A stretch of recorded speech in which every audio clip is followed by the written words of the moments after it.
Hello student, আজকে surface কেমিস্ট্রির যে সমস্ত টপিকগুলো বাকি আছে আশা করি সেগুলো শেষ হয়ে যাবে।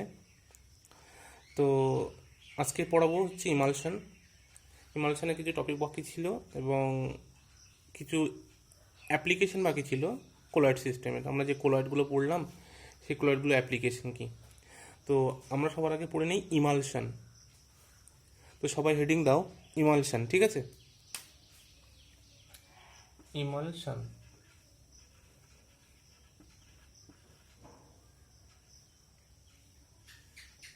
ইমালশনস কি দেখো, ইমালশনস হলো অ্যাকচুয়ালি একটি তরল পদার্থ যখন অপর একটি অমিশ্রণীয় তরলের মধ্যে ক্ষুদ্র ক্ষুদ্র বিন্দুর আকারে বিস্তৃত থেকে যে কুলেট সিস্টেম তৈরি করে সেটাকেই বলে ইমালশন। মানে অ্যাকচুয়ালি সেখানে আমি যদি দেখি সেটা হচ্ছে, দেখো, ইমালশনের যে ডিসপার্স ফেজ ডিপি মানে বিস্তৃত দশা সেটাও কিন্তু লিকুইড, ঠিক আছে? আর যেটা ডিসপার্স মিডিয়াম বিস্তার মাধ্যম সেটাও কিন্তু লিকুইড। কিন্তু দেখো এই যে দুটো লিকুইড কিন্তু ইমিসেবল, ঠিক আছে?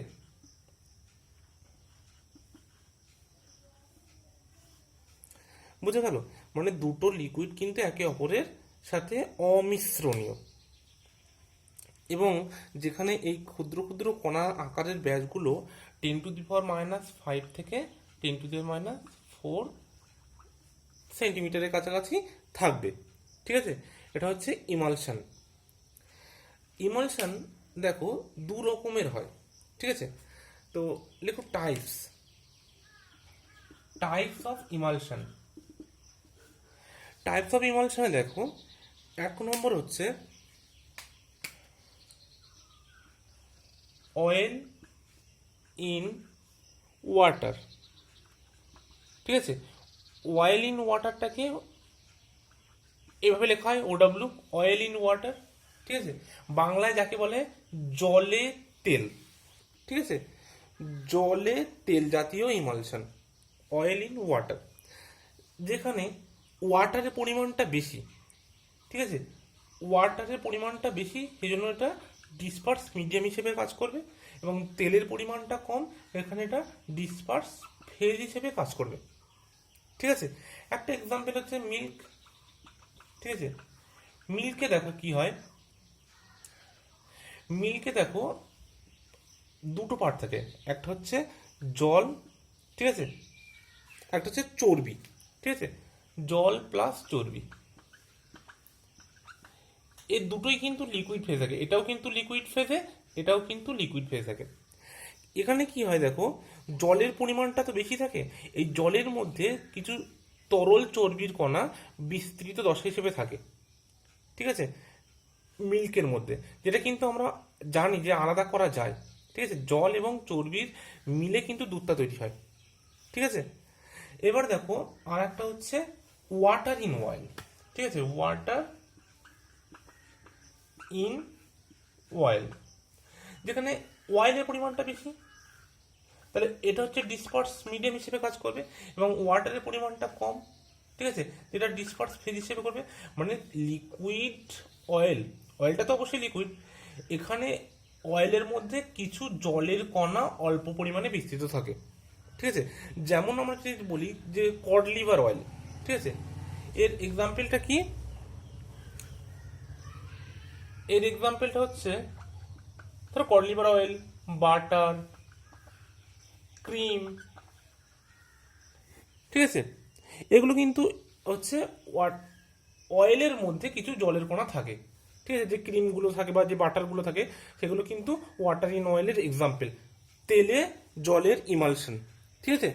তেলে জল জাতীয় ইমালশন। তাহলে এই হলো ইমালশনের প্রকারভেদ, ঠিক আছে? এক্সাম্পলগুলো আরও ভালোভাবে আমি বিশ্লেষণ করব। তো আপাতত এটা মুছে দাও, আমি এদের সম্পর্কে ডিটেলস আলোচনা করছি, ঠিক আছে? তারপরে সবাই হেডিং দাও প্রিপারেশন অফ ইমালশন। ইমালশন কিভাবে প্রস্তুত করা হয়, ঠিক আছে? Preparation of emulsion. ইমালশন কিভাবে প্রস্তুত করা হয় দেখো, ইমালশনটা কি? ইমালশনে কিন্তু যে বিস্তৃত দশা, ডিসপার্স ফেজ এবং বিস্তার মাধ্যম, ডিসপারশন মিডিয়াম উভয় কিন্তু লিকুইড, ঠিক আছে, এবং দুজনে কিন্তু ইমিক্সিবল মানে অমিশ্রণীয়।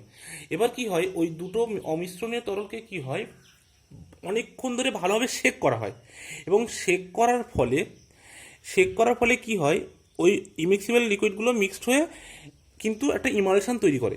কিন্তু ওই যে ইমালশনটা তৈরি হলো সেটা কিন্তু খুব বেশি স্টেবল না। ওটা যদি আমরা কিছুক্ষণ রেখে দিই তাহলে কি হবে, ওই যে উপাদান তরল দুটো আছে, দুটো অমিশ্রণীয় তরল, ওরা কিন্তু পৃথক হয়ে যাবে, ঠিক আছে। এবার কি হয় দেখো, ভালো বা স্টেবল ইমালশন তৈরি করার জন্য ওই দুটো পদার্থের সাথে আবার একটা তৃতীয় পদার্থ যোগ করা হয়, যাকে বলা হয় ইমালসিফাইং এজেন্ট বা ইমালশন কারক, বা ওকে ইমালসিফায়ারও বলা হয়, ঠিক আছে। কি বললাম, যে ইমালশন তৈরি করার জন্য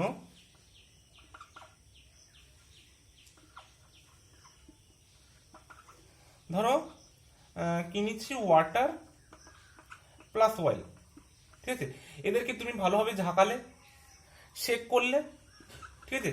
সেক করার পর কিছুক্ষণ রেখে দিলে কিন্তু ওটা আবার কি হয়ে যাবে, ওটা আবার জল আর তেলের দুটো লেয়ার আলাদা আলাদা তৈরি হবে, ঠিক আছে। মানে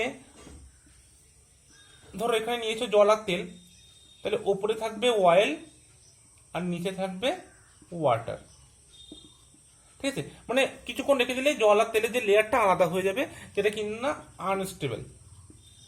এবার এটাকে স্টেবল করার জন্য, ঠিক আছে, এটাকে স্টেবল করার জন্য কি করা হয় না, emulsifying agent, emulsifying agent or sorry ই হবে এটা,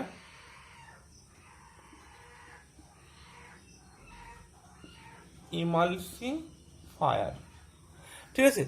emulsifying agent or emulsifier use করা হয়, ঠিক আছে, যাদেরকে বাংলাতে বলা হয় ইমালশন কারক, ঠিক আছে। ইমালশন কারক, এটা যোগ করলে কিন্তু কি হবে, এই লেয়ারটা আর পৃথক হবে না, ঠিক আছে। তখন এই যে ইমালশনটা তৈরি হলো সেটা স্টেবল হয়ে যাবে, ঠিক আছে।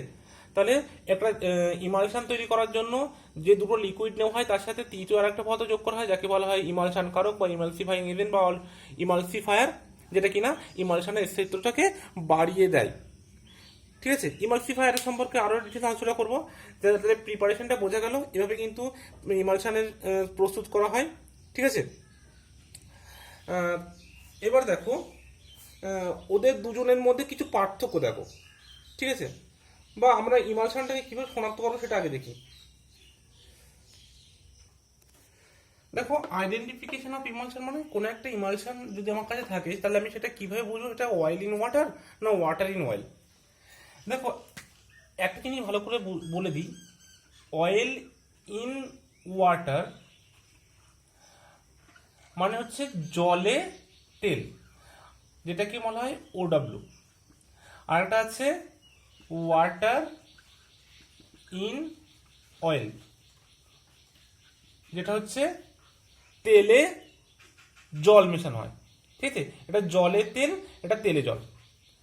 এবার দেখো, কিছু মেথড আছে, তার মধ্যে এক নম্বর হচ্ছে ডায়ালুশন মেথড, ঠিক আছে। ডায়ালুশন, দেখো ডায়ালুশন মেথডে মানে দেখো, আমি যদি প্রচুর পরিমাণে ওই ইমালশানে জল মিশিয়ে ঝাঁকিয়ে দিই, ঠিক আছে, ঝাঁকানোর পর যদি জলটা ইমালশনের সাথে মিশে যায়, মানে ইমালশনটাকে শুধুমাত্র ডাইলুট করে, কোনো পৃথক লেয়ার তৈরি না হয়, ঠিক আছে, তাহলে সেটা হবে অয়েল ইন ওয়াটার, ঠিক আছে। যদি কোনো পৃথক স্তর না করে জলটা যদি মিশে যায়, কেন জলটা মিশে যাবে, সাপোজ ধরো তুমি এটার উদাহরণ দিয়েছিলাম মিল্ক, ঠিক আছে। মিল্কে যদি আমরা তেল মেশাই, সরি ওয়াটার দিই, তাহলে কি কোনো পৃথক স্তর গঠন করে না, কারণ মিল্কের যে ডিসপারশন মিডিয়াম, যার অ্যামাউন্টটা বেশি সেটাই হচ্ছে কিন্তু ওয়াটার ছিল। যার ফলে কি হবে, আমরা যদি আরও ওয়াটার যোগ করি তাহলে কিন্তু পৃথক স্তর গঠন করে না। তাহলে পৃথক স্তর যদি গঠন না করে সেটা আমরা বলবো অয়েল ইন ওয়াটার বা জলে তেল জাতীয় ইমালশন। কিন্তু যদি পৃথক স্তর গঠন করে তাহলে সেটা কিন্তু ওয়াটার ইন অয়েল, ঠিক আছে, ওয়াটার ইন অয়েল মানে তেলে জল, কারণ সেখানে তেলের পরিমাণটা বেশি ছিল। আমি যেই তাতে জলটা যোগ করব তাতে কিন্তু তোমার পৃথক স্তর গঠন করবে, কারণ তেলটা কিন্তু জলের সাথে মিক্স হবে না তত। ঠিক আছে, 2 নম্বর আছে ধরো তড়িৎ পরিবাহিতা। দেখো প্রথমে আমরা কি করব, ইমালশনটা তড়িৎ পরিবাহিতা পরিমাপ করে নেব। পরিমাপ করার পরে ঠিক আছে এতে আবার ইলেকট্রোলাইট যোগ করব। ঠিক আছে, কি বললাম না, ইলেকট্রোলাইট যোগ করব। ইলেকট্রোলাইট যোগ করার পর যদি তড়িৎ পরিবাহিতার মান অনেক বেড়ে যায়, তাহলে সেই ইমালশন যেটা হবে সেটা কিন্তু অয়েল ইন ওয়াটার, কারণ ওয়াটারটা তোমার কি, এটা কিন্তু একটা পোলার সলভেন্ট। ঠিক আছে, এবং জানি যারা পোলার হয় তারা তড়িৎ পরিবাহিতা, তাদের তোমার যে ইলেকট্রোলাইটগুলো ওখানে বেশি বেশি ভাঙে। ঠিক আছে, আলফার মান অনেক বেশি হয়, যে যার ফলে কি হবে, ওখানে তড়িৎ পরিবাহীর মানটা অনেক বেশি বেড়ে যাবে। কিন্তু যেহেতু অয়েল যেটা নন পোলার, সেখানে যদি আমরা ইলেকট্রোলাইট যোগ করি সেখানে কিন্তু তড়িৎ পরিবাহীর মান কম বাড়বে। ঠিক আছে, দেন অয়েল ইন ওয়াটার, তাহলে যেখানে তোমার তড়িৎ পরিবাহিতার মান বেশি বাড়বে সেটা কিন্তু অয়েল ইন ওয়াটার, আর যেখানে কম বাড়বে সেটা ওয়াটার ইন অয়েল। ঠিক আছে, আরও একটা দুটো হয়তো আছে দেখবে, বিভিন্ন রঞ্জক পরীক্ষা, তাছাড়া আরও একটা দুটো থাকতে পারে, ওটা তোমরা বইতে দেখে নেবে। যে মেন দুটো ছিল সেই মেন দুটো কিন্তু আমি বলে দিলাম। ঠিক আছে, এবার দেখো এদের মধ্যে পার্থক্য কি, সবাই হেডিং দাও, difference between oil in water and water in oil. দেখো পার্থক্য বলতে কি, পার্থক্য তো তেমন কিছু না, আমরা যে প্রপার্টিসগুলো ওদের পড়লাম, মানে যে আইডেন্টিফিকেশনের যে পরীক্ষাগুলো করলাম, সেইগুলোই কিন্তু ওদের অ্যাকচুয়ালি পার্থক্য হিসেবে কাজ করবে। যেমন এক্ষেত্রে তোমরা ডিসপার্স ফেজগুলো বলবে, ডিসপার্স মিডিয়ামটা বলবে, এরও তোমরা ডিসপার্স ফেজ কোনটা, ডিসপারশন মিডিয়াম কোনটা সেটা বলবে। ঠিক আছে, এর ডিসপার্স ফেজ কোনটা, অয়েল, এর অ্যামাউন্ট কম, ডিসপারশন মিডিয়াম কোনটা, ওয়াটার, এর ক্ষেত্রে সেটা উল্টো, ডিসপার্স ফেজ এখানে ওয়াটার, কারণ এখানে জলের পরিমাণ কম, ডিসপারশন মিডিয়ামটা হচ্ছে এখানে অয়েল। ঠিক আছে, 2 নম্বর পার্থক্য বলবে যে ওয়াটার ইন অয়েলের হচ্ছে তোমার পরিবহন ক্ষমতা অনেকটা বেশি, এদের তড়িৎ পরিবহন ক্ষমতা অনেক কম। ঠিক আছে, good conductor of electricity, weak বা লেস কন্ডাক্টর অফ ইলেকট্রিসিটি। ঠিক আছে, 3 নম্বর আরও আছে যেটা তোমরা বলতে পারো যে এখানে যদি আমরা জল যোগ করি তাহলে এখানে কোনো পৃথক স্তর গঠন করে না, কিন্তু এখানে যদি আমরা জলটা যোগ করি তাহলে এখানে পৃথক স্তর গঠন করে। এইরকমভাবে তোমরা অনেক পার্থক্য কিন্তু দিতে পারো, মানে যে আইডেন্টিফিকেশন যে এক্সাম্পলগুলো বললাম সেইগুলোই কিন্তু এখানে তোমরা ডিফারেন্সটা লিখতে পারো। 3-4টে লিখলেই হবে, 3টে পয়েন্ট দিলে হবে, যে যে কটা পারবে সে যে কটা লিখবে। এবার দেখো কিছু ইমালসিফাইং এজেন্টের সম্পর্কে বলি। এটা বুঝলাম, এটা বাড়ির থেকে লিখে আমাকে দেখাবে 2-3টে পার্থক্য লিখে। ঠিক আছে, এবার দেখো ইমালসিফাইং যে এজেন্টটা বলেছিলাম, ইমালসিফাইং এজেন্ট কিন্তু দুটো ইমালশনের যেটা বলেছি তাদের ক্ষেত্রে কিন্তু ভিন্ন ভিন্ন। ঠিক আছে, যেমন ধরো যেটা আমি বলেছি, আচ্ছা এটা হেডিং দাও,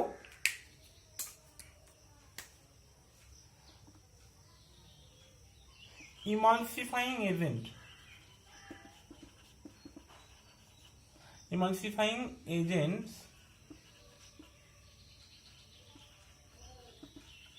which are commonly used। ঠিক আছে, কিছু কিছু ইমালসিফাইং এজেন্ট যেগুলো কিনা সচরাচর আমরা ব্যবহার করি, যেমন ধরো ওয়াটার ইন অয়েলের ক্ষেত্রে, অয়েল ইন ওয়াটারের ক্ষেত্রে আমরা কি কি ইউজ করি না, ইউজ করি গাম। ঠিক আছে, তারপরে আমরা ইউজ করি সোপস, মানে আঠা, সাবান। ঠিক আছে, বিভিন্ন প্রোটিন, এগুলো কিন্তু আমরা যেটা অয়েল ইন ওয়াটার, জলে তেলের ক্ষেত্রে, আর যেটা ওয়াটার ইন অয়েল সেক্ষেত্রে আমরা কি ইউজ করি, সেগুলো কিন্তু আমরা ইউজ করি, সেগুলো হচ্ছে বিভিন্ন অ্যালকোহল, ইথার। ঠিক আছে, এগুলো ইউজ করি, অ্যালকোহল, বা তুমি বলতে পারো ল্যাম্প ব্ল্যাক। এটা একটা জিনিস, এটা জানা দরকার নেই, শুধু নামটা শুনে রাখলে হবে। ঠিক আছে, যেগুলো ঝুল কালি বা এরকম বলা হয়। ঠিক আছে, এটা জানা দরকার নেই, এটা একটা নাম শুধু জেনে রাখো। নর্মালি আমরা অ্যালকোহল, ইথার এগুলো ইউজ করি। ঠিক আছে, এবার দেখো ইমালসিফাইং এজেন্টগুলো কিভাবে কাজ করে বা এগুলো কি কাজ করে এরা। তো এটা মুছে দিলাম, দেখো কিভাবে কাজ করে আমি বলছি একটা ভালো উদাহরণের সাহায্যে। তোমরা যদি ভালো করে লক্ষ্য করো ঠিক আছে। তো আজকাল যে সমস্ত অসাধু দুধ ব্যবসায়ীরা থাকে তারা কি করে, দুধে তো প্রচুর পরিমাণে জল মেশায়। এবার দেখো দুধে যখন ওই জল মেশাবে, ধরো অসাধু দুধ ব্যবসায়ীরা কি করে, দুধের সাথে জল মেশাচ্ছে, ঠিক আছে। জল মেশালে কি হবে, দুধের যে তোমার প্রোটিন বা যে ফ্যাট, ঠিক আছে, যে অয়েল অয়েল পার্ট যেটা, সেটার পরিমাণটা কিন্তু অনেকটা কমে যাবে এবং দুধের মানটাও কিন্তু অনেকটা নষ্ট হবে। এইবার যাতে দুধের যে অয়েলের পার্টটা না কমে, তাহলে তারা কি করে, তারা বাইরে থেকে এক্সট্রা অয়েল কিন্তু ওরা অ্যাড করে। তারা কি করে, অ্যাডেড এক্সট্রা অয়েল, ঠিক আছে, ওরা এক্সট্রা অয়েল অ্যাড করে মিল্কে। এবার কি হবে, ওই অয়েলটা তো মিল্কের সাথে মিশতে চাবে না, কারণ ওখানে তো কি ওয়াটারের পরিমাণটা তো বেশি, আমরা তো দেখেছি। এবার ওয়াটারের সাথে যদি মেশাতে চায় তাহলে আমাদের কি ইউজ করতে হবে, ইমালসিফাইং এজেন্ট। এই ইমালসিফাইং এজেন্ট ইউজ করে, এবং ইমালসিফাইং এজেন্টটা কি, সেটা সোপ, ডিটারজেন্ট, এগুলোই কিন্তু ইমালসিফাইং এজেন্ট ইউজ করা হয়, ঠিক আছে। সোপস অর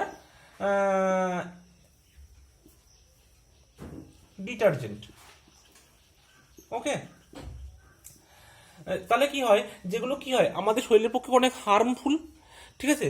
তো অসাধু দুধ ব্যবসায়ীরা কিন্তু এইভাবেই কিন্তু কাজ করে, যেখানে আমরা খবরের কাগজে প্রায় দেখি যে এরকম নকল দুধ ধরা পড়েছে, ঠিক আছে, যেগুলো কিন্তু পরীক্ষা করলে ধরা পড়া যায়, কিন্তু সচরাচর আমরা খালি চোখে দেখে কিন্তু তারা বুঝতে পারবো না যে তাদের জল মিশেছে, কারণ সেখানে কিন্তু অয়েলের যে পরিমাণটা থাকে নর্মাল মিল্কে সেরকমই থাকে, ঠিক আছে। এবং সেখানে ওরা অয়েলটাকে এই মিল্কের সাথে মিক্স করার জন্য বা ইমালশন তৈরি করার জন্য ওরা কিন্তু সোপ বা ডিটারজেন্ট ইউজ করে। ওরা কিন্তু জানে না যে এত কিছু ওরা করছে, যে ইমালশন তৈরি করছে, ওরা কিন্তু নর্মালি জানে যে এটা করলে এটা হয়, ঠিক আছে। তাহলে দেখো দুধ ব্যবসায়ীরাও কিন্তু ইমালশন সম্পর্কে কত কিছু পড়ে ফেলছে, ঠিক আছে। তো এভাবে ওরা কাজ করে। তারপরে ধরো যেটা ক্লিনসিং এজেন্ট যেটা আমরা বলি, জামা কাপড়ে যে ময়লাটা তৈরি করে, দেখো অ্যাকচুয়ালি আরেকটা ইউজ বলছি যে কিভাবে কাজটা করে, ঠিক আছে। যে ধরো কোনো একটা অয়েলি পার্ট জামা কাপড়ে লেগে আছে, ঠিক আছে, তো আমরা সেখানে কি করি, সেখানে আমরা সাবান দিই। সাবানের অয়েলটা হচ্ছে তোমার হাইড্রোফোবিক, ঠিক আছে। তো ওই সাবানের যে ছিল আমরা পড়েছিলাম C17H35 COO-Na+, ঠিক আছে, এরকম একটা পড়েছিলাম। তাহলে যেটা এই যে হাইড্রোকার্বনের যে পার্টটা সেটা এইদিকে থাকে, ঠিক আছে। এরা কি করে, এরা জলের সাথে গুলে গিয়ে, ঠিক আছে, জলের সাথে গুলে গিয়ে কি করে, এটা হচ্ছে হাইড্রোফিলিক পার্ট। এরা জলের সাথে গুলে গিয়ে ইমালশন তৈরি করে, এবং ইমালশন তৈরির মাধ্যমে কিন্তু জামা কাপড় থেকে তেল জাতীয় ময়লা যেগুলো থাকে সেগুলো কিন্তু দূরীভূত করে। এটাও কিন্তু একটা ইউজড, মানে কিভাবে কাজ করে ইমালশনটা, ঠিক আছে। তাহলে এই দুটো বললাম, এই দুটো ভালোভাবে মনে রাখবে যে কিভাবে ময়লা জামা কাপড় থেকে তেল জাতীয় পদার্থ দূরীকরণ করা হয় ইমালশনের মাধ্যমে, বা অসাধু দুধ ব্যবসায়ীরা কিভাবে মানে তোমার অয়েল এক্সট্রা যোগ করে কিন্তু বোঝাই যায় না যে ওখানে এক্সট্রা অয়েল যোগ করা আছে, সেটা একটা ইমালশনের মাধ্যমে কাজটা করা হয় ওখানে, বোঝা গেল। দেখো তারপরে হেডিং দাও properties of emulsion. Properties of ইমালশনের কি হয়, দেখো যে ইমালশনের যে পার্টিকেলগুলো থাকে, লিকুইড পার্টিকেল ডিসপার্স ফেজে, সেই ডিসপার্স ফেজের পার্টিকেলগুলোর যে ব্যাস বা আকার কিন্তু নর্মাল যে সল থাকে তাদের পার্টিকেলের থেকে অনেক বড় হয়, ঠিক আছে। তারপরে ইমালশনরাও কিন্তু দেখো, এক নম্বর প্রপার্টি কি বললাম না, ওদের যে পার্টিকেলগুলো থাকে সেগুলো লার্জার দেন সলস, ঠিক আছে। ইমালশনের ডিসপার্স ফেজের particle, disperse phase particle size,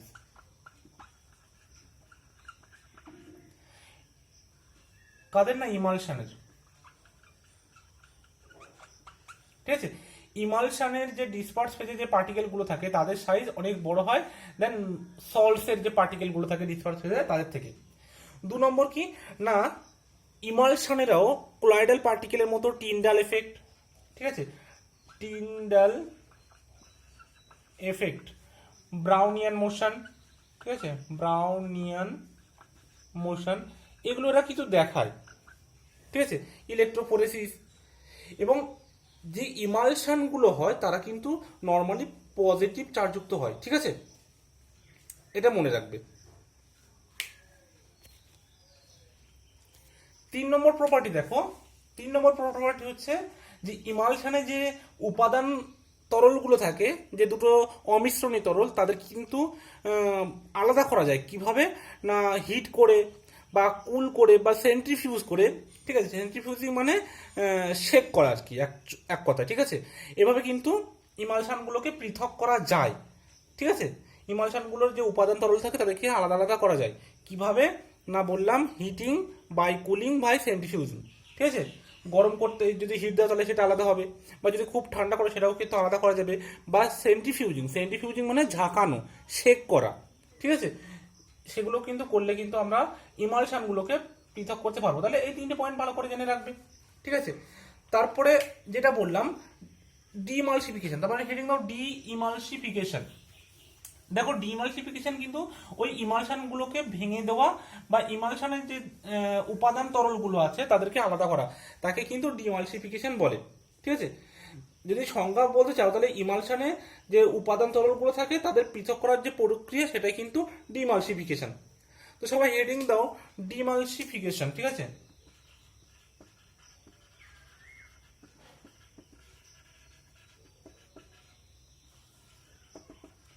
ঠিক আছে, তো ডিমালসিফিকেশনটা কি না, it is the process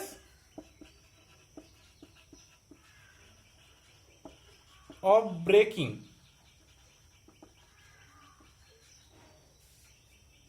of emulsion to yield the constituent liquid,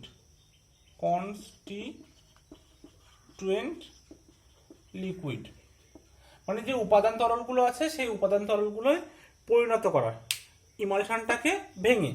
ঠিক আছে, যে প্রক্রিয়া করা হয় সেটা হচ্ছে ডিমালসিফিকেশন। এবার ডিমালসিফিকেশনের কি কি প্রসেস বললাম, কিছু প্রসেস তো বললাম বা যে মেথডস গুলো বললাম। ঠিক আছে, এক নম্বর হচ্ছে হিটিং। দেখো মিল্ককে যদি আমরা হিট দিই তাহলে কি হয়, সবাই দেখবে বাড়িতে যে দুধের উপরে কিন্তু একটা সর জমা হয়।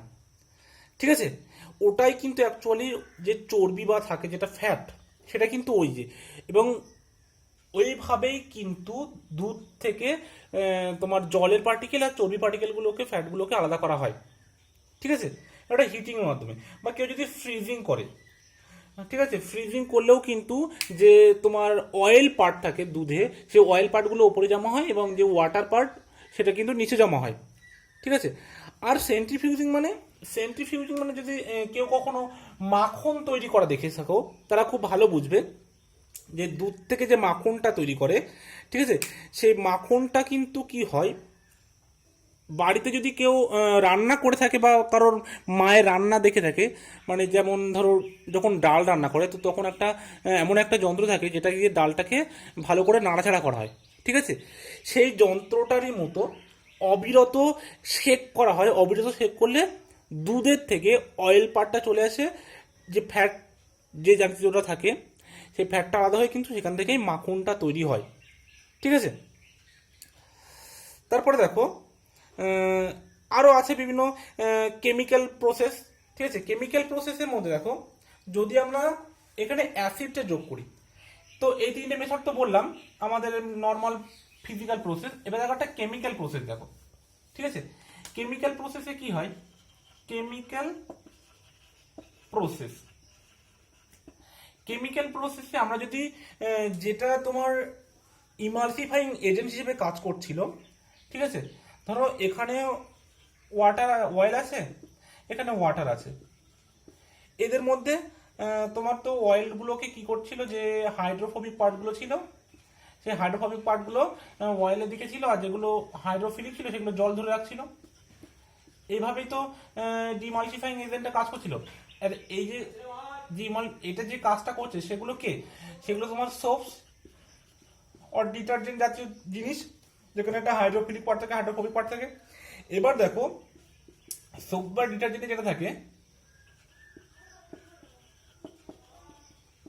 এখানে যদি আমরা কি করি, অ্যাসিড যোগ করি, সাপোজ ধরো আমরা HCl যোগ করলাম, তাহলে কি হবে, এটা এর সাথে যুক্ত হবে, এটা লবণ তৈরি করবে। যার ফলে কি হবে, এই যে পার্টটা ছিল যেটা কিনা তোমার ইমালসিফাইং এজেন্ট, সেটাকে বার করে নেওয়া হচ্ছে। বার করে নেওয়া হলে কিন্তু সেটা আবার ডিমালসিফিকেশন হয়ে যাবে, মানে তৈরি হবে C17H35 COOH প্লাস NaCl। বুঝে গেল? তারপরে সোপটা ওখান থেকে বেরিয়ে আবার অ্যাসিডটা তৈরি করলো, অ্যাসিড তৈরি করলো, লবণ তৈরি করলো, যার ফলে কি হবে, এই ইমালশনের আবার দুটো তরলকে আলাদা আলাদা করা যাবে। ঠিক আছে, এভাবে করা যেতে পারে। আরেকটা টপিক যেটা আমাদেরকে বেঁচে আছে এখনো, সেটা হচ্ছে অ্যাপ্লিকেশন অফ ইমালশন। আমরা অ্যাপ্লিকেশন বলতে কি, আমরা দেখো ওটা লিখছি না, সবাই জানো আমরা যে সমস্ত নর্মালি মিল্ক বাটার যেগুলো আমরা খাই সচরাচর দেখি, সেগুলোই কিন্তু অ্যাকচুয়ালি তোমার অ্যাপ্লিকেশন অফ ইমালশন। কারণ মিল্ক একটা ইমালশন, বাটার একটা ইমালশন, ঠিক আছে। বা আমরা যে সমস্ত মুখে যে ক্রিমগুলো লাগাই, সেই ক্রিমগুলোও কিন্তু একটা ইমালশন, ঠিক আছে। বা আমরা যে সমস্ত জামা কাপড় পরিষ্কার করি, যে সোপ, ডিটারজেন্ট, ঠিক আছে, সেই সোপগুলো জলের সাথে বিক্রিয়া করে কি তৈরি করে, ইমালশন তৈরি করে। সেভাবে তো জামা কাপড়ের থেকে যে তেল জাতীয় ময়লাগুলো থাকে, ইমালশনের মাধ্যমেই কিন্তু তোমরা দূরীভূত হয়, ঠিক আছে। তো এটা বইতে দেখে নেবে। আর সবার শেষ যে টপিক সেটা হচ্ছে অ্যাপ্লিকেশন অফ কোলয়েড। তো সবাই হেডিং দাও, অ্যাপ্লিকেশন অফ কোলয়েড। দেখো 1 নম্বর দেখো পিউরিফিকেশন অফ ওয়াটার, ঠিক আছে। পিউরিফিকেশন অফ ওয়াটার, জলের বিশুদ্ধীকরণে কিন্তু এই আমরা কোলয়েড পার্টিকেলগুলো কিন্তু ইউজ করা হয়। কারণ দেখো জলের ক্ষেত্রে কি হয়, জলে তো কোলয়েড পার্টিকেল থাকে যেগুলো চার্জ বিশিষ্ট হয়, এবং সেগুলোকে দেখাচ্ছে কি হয়, সেখানে আমরা ফটকিরি যোগ করি। এবং ফটকিরিতে কি হয়, ফটকিরিতে যে আয়নগুলো থাকে, ঠিক আছে, ফটকিরি অ্যাকচুয়ালি সংকেত কি, K2SO4 Al2SO4 হোল 3 ডট 24 অণু জল, এটা তো ফটকিরি বা অ্যালাম যেটা আমরা বলি।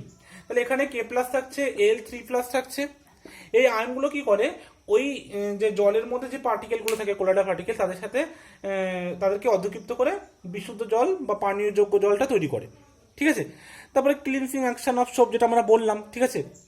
তারপরে দেখো যে ফরমেশন অফ ডেল্টা, মানে যে নদীর বদ্বীপ তৈরি হয়। দেখো নদীতে অ্যাকচুয়ালি যে কাদা থাকে, ঠিক আছে, বা ঘোলা যে জলটা থাকে, সেটা তো অ্যাকচুয়ালি কোলয়েড, ঠিক আছে। তো ওই কোলয়েডগুলোর কি থাকে, আয়ন থাকে। এবার ওগুলো কি হয়, যে চার্জ পার্টিকেলগুলো থাকে কোলয়েডের মধ্যে, সেগুলো কি হয় সমুদ্রে যখন মেশে, সমুদ্রে আমরা জানি NaCl বা বিভিন্ন আয়নগুলো থাকে, লবণাক্ত জল, সমুদ্রের জল। তো NaCl থাকলে কি হয়, সেগুলো কি করে, ওই কোলয়েড পার্টিকেলের চার্জগুলোকে ওরা প্রশমিত করে দেয়। তাহলে কি হয়, দেখা যায় যেখানে সমুদ্রে মিশছে নদীটা, সেখানে যখনই প্রশমিত হচ্ছে, সেখানে একটা সাসপেনশন বা প্রেসিপিটেট ফেলছে, আর প্রেসিপিটেট ফেলার জন্য কিন্তু ওখানে একটা বদ্বীপ বা ডেল্টা তৈরি হচ্ছে, ঠিক আছে। তারপরে দেখো বিভিন্ন যে স্মোক প্রেসিপিটেশন বা কলকারখানা থেকে যে ধোঁয়াগুলো বার হয়, সেখানে কি হয়, সেখানে ধোঁয়াগুলোকে যাতে বায়ু দূষণ না করে, তার জন্য একটা চিমনি ইউজ করা হয়। সেই চিমনিতে কি রাখা হয়, মানে স্ট্রং একটা ইলেকট্রোড রাখা হয়, ঠিক আছে, যেগুলো positive charge, negative charge, positive charge, negative charge থাকে। এটা হচ্ছে নেগেটিভ ইলেকট্রোড, পজিটিভ ইলেকট্রোড। এবার ধোঁয়াগুলো যখন বার হয়, ধোঁয়াতে অনেক পার্টিকেলগুলো থাকে, কোলয়েড পার্টিকেল। সেই কোলয়েড পার্টিকেল যদি পজিটিভ চার্জযুক্ত হয়, তাহলে সেগুলো নেগেটিভ চার্জে গিয়ে ওরা অধক্ষিপ্ত হবে, নিউট্রালাইজ হয়ে। যেগুলো নেগেটিভ চার্জযুক্ত পার্টিকেল, কোলয়েড পার্টিকেল, সেগুলো পজিটিভ চার্জের তড়িৎদ্বারের দিকে যাবে, গিয়ে কী হবে, সেখানে প্রশমিত হয়ে অধক্ষিপ্ত হবে, যার ফলে যে ধোঁয়াটা বার হবে, সেগুলো কিন্তু বায়ু দূষণ কম করবে।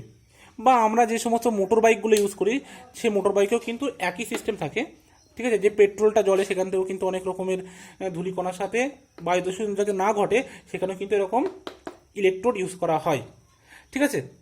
এবং যেটা ইউজ করা হয় তার নাম হচ্ছে কটরেল প্রেসিপিটেটর বা কটরেল অধক্ষেপক, ঠিক আছে। তবে ফটোগ্রাফি তো বলেছিলাম আগের দিন, AGBR, যেখানে কিনা তোমার AGBR এর সাথে ইউজ করা হয় জিলেটিন। তারপরে আর্টিফিশিয়াল রেন, কৃত্রিম বৃষ্টিপাত। কৃত্রিম বৃষ্টিপাতে কি হয়, যদি দেখো দুটো মেঘ, ঠিক আছে, সাপোজ ধরো এটাও ক্লাউড, ওটাও ক্লাউড, এখানে H2 আছে, এখানে H2 আছে, সাথে কিছু কোলয়েডের পার্টিকেল আছে, ধরো তারা সেম চার্জ হলো। সেম চার্জ হলে কি হবে, জলগুলো যতক্ষণ না একসাথে মিশছে, যতক্ষণ না ভারী হচ্ছে, তত কিন্তু মধ্যাকর্ষণ শক্তির দ্বারা তারা নিচে পড়বে না। এবার যেহেতু ওরা একে অপরকে বিকর্ষণ করছে সেম চার্জ হওয়ার জন্য, তাহলে তোমাকে কি করতে হবে, যদি আমরা কোনো রকমভাবে এখানে অপোজিট চার্জ দিতে পারি, তাহলে কি না, এরা অপোজিট চার্জের দ্বারা কি হবে, পরস্পরের সাথে যুক্ত হয়ে যাবে, নিউট্রালাইজ হয়ে, তখন এবং জলের কণাগুলো ভারী হয়ে নিচে বৃষ্টির রূপে ঝরে পড়বে, ঠিক আছে। এভাবে কিন্তু আমরা কৃত্রিম বৃষ্টিপাতটা তৈরি করতে পারি। আর বিভিন্ন চামড়ার ট্যানিং কাজে, মানে যে লেজার ইন্ডাস্ট্রি সেখানেও কিন্তু ইউজ করা হয়। বিভিন্ন মেডিসিনের কাজেও কিন্তু ইউজ করা হয়, যেমন মিল্ক অফ ম্যাগনেসিয়া, যেটা বিভিন্ন পেটের অসুখের কাজে ইউজ করা হয়। সিলভার কোলয়েড, যেটা চোখের লোশনের কাজে ইউজ করা হয়। ঠিক আছে, তো আজকে এখানে শেষ। শুধু আজকে শেষ নয়, পুরো আজকে একটা ইউনিটই শেষ হয়ে গেল। তো সবাইকে অনেক ধন্যবাদ ক্লাসটা ভালোভাবে করার জন্য।